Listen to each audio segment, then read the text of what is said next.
কৃষ্ণা সবাইকে। তো আজকে থেকে আমি গীতা শ্রীমদ্ ভগবত গীতা যথাযথ প্রথম থেকে আবার স্টার্ট করলাম। তো আমি ভাবলাম যে না হয় আপনাদের সাথে প্রতিদিন না হয় একটা হলো শ্লোক শেয়ার করা যাক।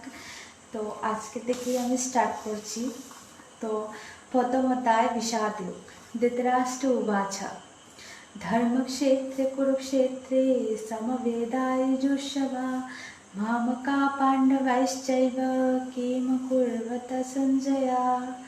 অনুবাদ। ধৃতরাষ্ট্র বললেন, হে সঞ্জয়, ধর্মক্ষেত্রে কুরুক্ষেত্রে যুদ্ধ করার সামনে সমবেত হয়ে আমার পুত্ররা ও পাণ্ডুর পুত্ররা কি করল। তো এখানে ধৃতরাষ্ট্র সঞ্জয়কে জিজ্ঞেস করছেন যে যুদ্ধক্ষেত্রে যুদ্ধের রণভূমিতে কি চলছে এখন, পাণ্ডুর পুত্ররাও ধৃতরাষ্ট্রের পুত্ররা এখন কি করছে। যেহেতু ধৃতরাষ্ট্র অন্ধ তাই তিনি কিছু দেখতে পান না, আর সঞ্জয় দিব্য দৃষ্টি পেয়েছিলেন।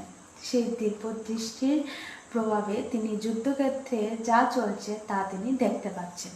হরে কৃষ্ণা। পরবর্তী শ্লোকে আবার দেখা হবে। হরে কৃষ্ণা।